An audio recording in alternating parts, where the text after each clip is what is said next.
Good afternoon, everybody. This is Real Word with Ronald. I hope all is well. I'm hoping that God is moving in your lives, and I'm hoping that, again, these videos are encouraging at least just one person. Again, they're just out. These videos are out, to provide you with some substance. There's a lot of words out there, but, we call it Real Word because I want it to be something that you have to go back on and you can go see this stuff, or it's a living example. But anywho, we'll talk about love real briefly today. It's going to be from 1 Corinthians, the 13th chapter, verses 4 through 7. Many of you may know this, but it states, love is patient and kind. Love does not boast or envy.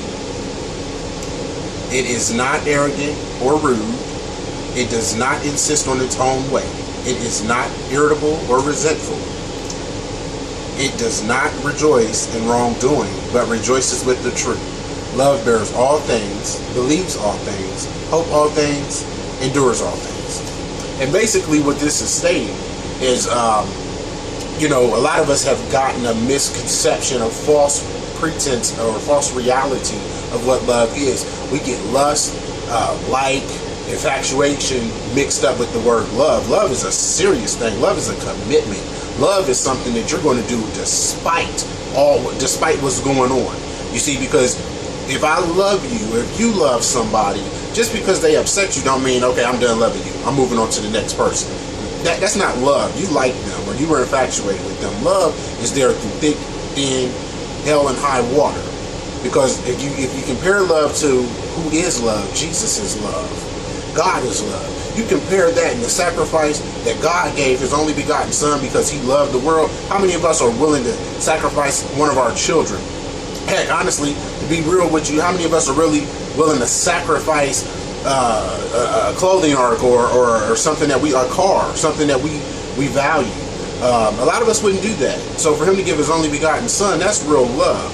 God still loves me if I cuss, fuss, argue with folk.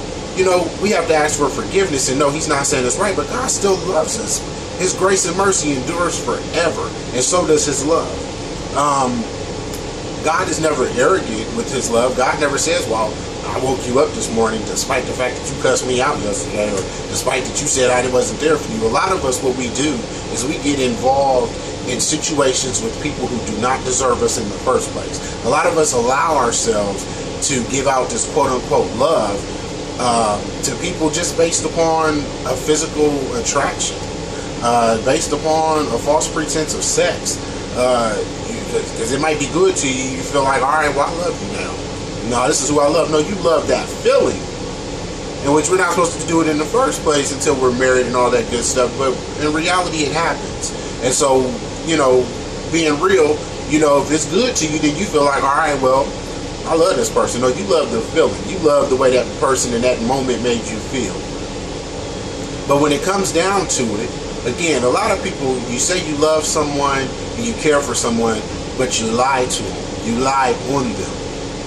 And see, that's what we do as people. And I say you as in general, as in myself. I'm a living example. I'd say I love a female and was cheating and lying and doing all this other stuff that was wrong. There was love there, but I wasn't right. So today, let's get ourselves together. Let's be better. Let's learn what love is and actually practice that to the T, so that we're not being liars. We're lying when we say we love someone and would not really do any and everything for them. Okay? So what we have to do is remember that to not be boastful, not be arrogant or egotistical with our love. We're supposed to be gentle and kind and nurturing and affectionate with our love. Love is not something to be played with, because it truthfully is a thin line between love and hate. Again, read more into it. Read more into it is 1 Corinthians, the 13th chapter, verses 4 through 7, and read further, because even 8 begins with love never ends. So, those love relationships that end up ending obviously was not love. But anywho, God is not looking for perfection. He's looking for correction. This has been Real Word with Ron Whatley. I love you all. Peace.